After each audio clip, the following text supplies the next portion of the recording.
2부에서 정병국 바른정당 대표 인터뷰 제대로 마무리가 되지 못하고 끊어졌습니다. 네, 제가 시간을 잘못 봐서 그랬네요. 네, 사과드리고요. 정병국 대표에게.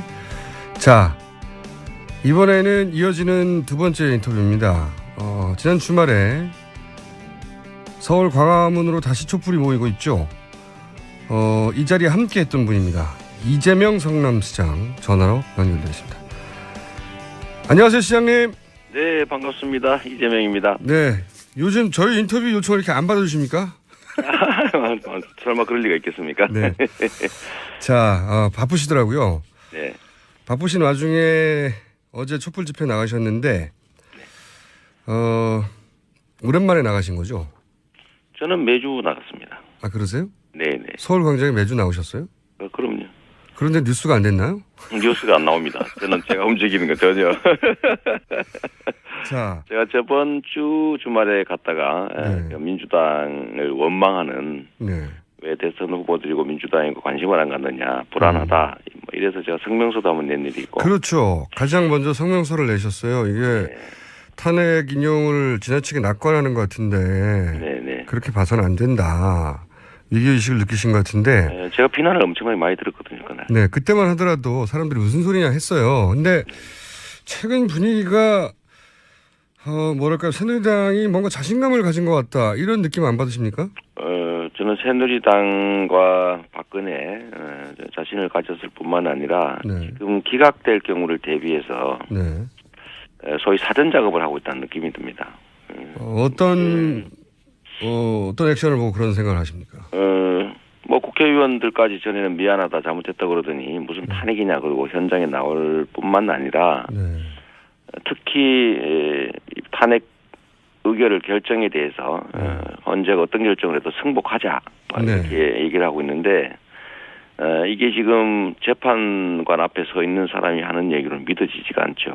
그렇죠. 저도 지난 한 달 전 정도의 분위기라면 이거는 이제 야당에서 새누리당이 요구할 사항이었죠. 그렇습니다. 예. 그런데 갑자기 새누리당이 야당에게 헌재가 어떤 판결을 내리든 승복하라고 요구하기 시작하는 것이 전 예사롭지 않다고 저도 생각하는데. 네, 뭐 거기에 야권 지도자 저는 제가 그저께 현장에서 어떤 기자가 저한테 야권 문재인 후보께서 네. 승복하자 그러는데 어떻게 생각하냐 의견을 물어서 네. 제가 반문을 했습니다. 그 잘못된 얘기일 거다. 네. 설마 그렇게 말씀하셨겠냐. 그래서 제가 그때 의견을 내지 않았어요. 왜냐하면 혹시 말한 거를 또 왜곡을 해가지고 또 싸움 붙이나 이런 생각이 들었는데 실제로 그렇게 얘기하신 게 또 있는 것 같고. MBC에서 후보 검증 이런 프로그램에서 질문을 그렇게 했죠. 헌재 판결에 승복하겠느냐. 네, 근데 저는 이 질문 자체가 사실은 함정이라고 보는데 승복이라는 단어는 이미 하지 않으면 나쁜 거죠. 아니 그렇다 하더라도 네. 전에도 헌재가 기각하면 어떡하겠냐 했을 때 네. 혁명밖에 없다고 말씀하셨지 않습니까? 그 앞에는 비슷한 말을 하긴 하셨어요. 국민들, 정치인들이야 헌재 판결에 뭐라고 하기 힘들지만 약간 뭐 그런 데다가 네. 또 용서하겠다 이런 취지의 뭐 예를 들면 대연정이라고 하는 게 지금 현재 있는 새누리 바른당 뭐 이런 책임 세력들하고 네. 안희정 도지사의 지금 뭐 정권도 나누겠다 뭐 이러는 데다가 또 현장에서 집회 시위 인원도 많이 늘어나고 네. 전 체계적인 반격이 준비되고 있다고 생각합니다. 거기에 우리가 너무 느슨하게 대응하고 있고 네. 또 일부 좀 아니란 생각을 하는 사람들이 거기에 일종 정도 여지를 주고 있는 이런 상황이 저는 심각한 정말 이제 70년 동안 반복됐던 혁명의 마지막 순간에 그들이 복귀하는 그런 것들이 차곡차곡 진행되는 것 같아서 정말로 불안하기도 하고 또 걱정되기도 하고 그렇습니다. 그러니까 이제 탄핵 심판 결정이 어떻게 나더라도 승복하라고 하는 새누리당의 워딩이 점점 강해지고 심지어는 뭐 서약서를 쓰라고 하는 이런 제안들이 자신들이 원하는 결과를 어떤 정보를 어떻게 얻었는지 모르겠지만 네. 그런 걸 알고서 사전 정지 작업을 하고 있다는 그런 불안감이 있으시고 그렇습니다. 그래서 야권의 후보들이 여기에 말려 들어가고 있는 거다 이런 걱정을 네, 하시는 거죠. 여지를 자꾸 열어주고 있는 것 같습니다. 네. 지금 마지막 순간 정말 끝날 때까지 끝난 건 아닌데 네. 국민들이 치열하게 이 한겨울에 엄동설안에 치열하게 싸워서 성과가 나는 듯하다가 약간 방심하는 사이에 네. 이런 일이 벌어지고 있어서 다행히 그저께 촛불 집회에는 좀 더 많은 시민들이 네. 좀 더 각오를 단단히 하고 많이 나오셔서 조금 나아지는 것 같긴 합니다만 여전히. 여전히 불안하고 그래서 결국은 뭐 앞으로도 계속 싸워야죠. 정치인보다도 이 일반 국민들이 이런 건 더 빨리 느껴요, 사실. 맞습니다. 네. 네, 정치인들은 이제 여러 가지 제약도 있고 하다 보니 원론적인 얘기를 벗어난 말을 하기 힘든데, 근데 이제 시장님은 또 그런데 또 빠르신 분 아닙니까? 아무래도 뭐 제가 촛불 민심의 대변자라고 뭐 그런 명칭을 붙여줄 만큼 가까이 있으니까 그 느낌을 좀 빨리 알죠. 다른 쪽보다는. 자, 그러면 예를 들면 예. 이런 얘기들도 제가 무슨 2명이 기각을 하기로 했다. 예. 근데 실제 그게 불가능한 얘기인 것이 어떤 바보 재판관이 네. 어떤 사건을 놓고 나는 기각이야라고 그 부인한테도 말하지 않는 겁니다. 예. 근데 느낌상 뭐 그렇다라고 할 수는 있지만 네. 무슨 2명이 기각할 거다 뭐 이런 네. 얘기도 사실은 좀 이상하기도 하고 이게 좀 매우 체계적인 게 사실입니다. 뭐 박근혜 대통령 측 지금 재판 네. 탄핵 재판 관련해서는 뭐 시간 끌기 작전 명확하게 계속하고 있고 네네.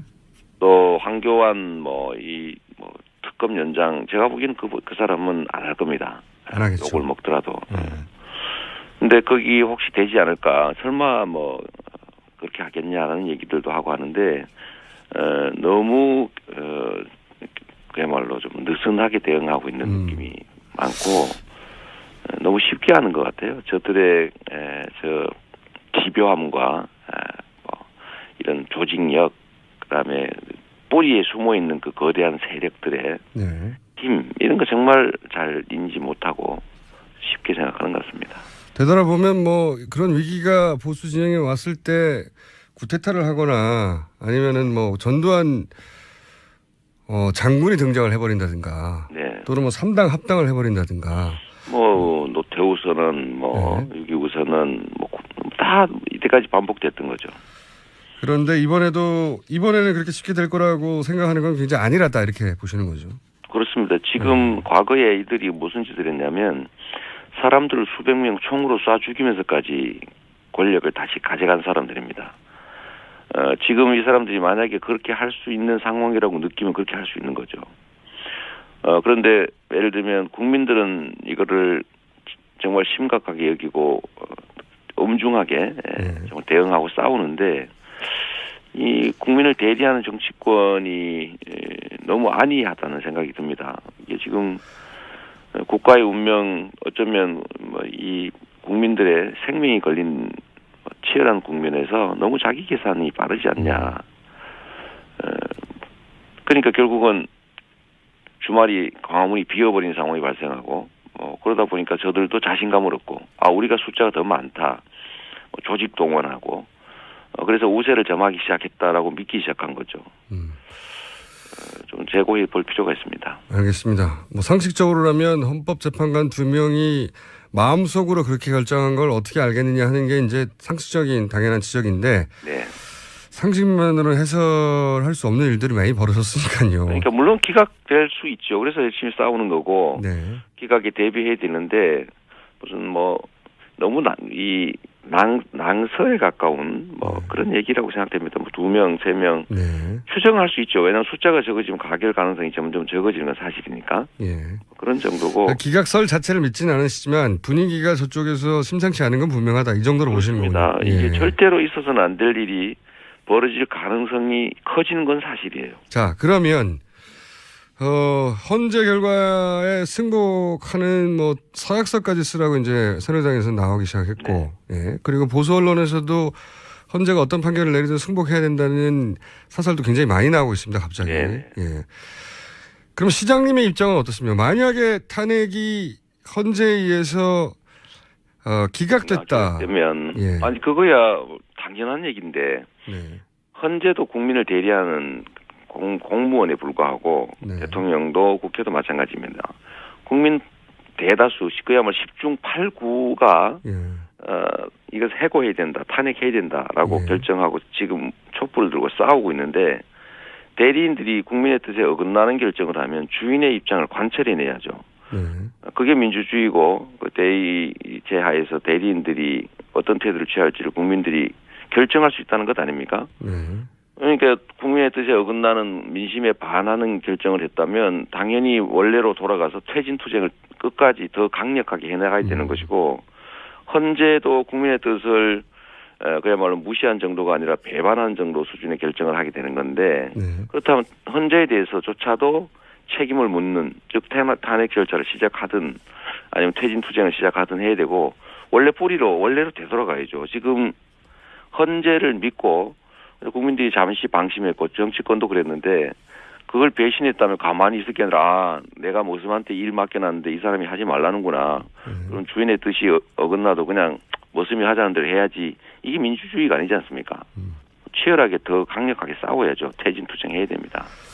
이게 뭐 헌재도 하늘에 떨어진 게 아니고 하늘에서 뚝 떨어진 게 아니고 국민의 대의기관을 하는데 그렇습니다. 국민의 뜻에 반했기 때문에 박 대통령 퇴진운동을 다시 시작하고 헌재도 탄핵 대상이 돼야 된다 이런 주장이시잖아요. 그렇습니다. 네, 근데 그게 법치주의에 어긋난다. 법이 정한 마지막 절차를 밟았는데도 원하지 않는 결과가 나오면 원하지 않는 결과가 나와도 할 수 없이 받아들여야 되는 거다. 이게 법치주의다. 그게 무슨 법치주의입니까? 그거는 민주주의를 포기하는 것이죠. 법치주의도 민주공화국의 가치, 국민이 나라의 주인이고 모든 권력은 국민으로부터 나온다라는 것에 어긋나면 그건 법치주의가 아니죠. 그럼 도둑놈들 예를 들면 수없이 수천 수백 명을 죽인 학살범을 법원에서 판결로 무죄하면 그냥 가만히 있습니까? 그런 건 법치주의가 아니죠.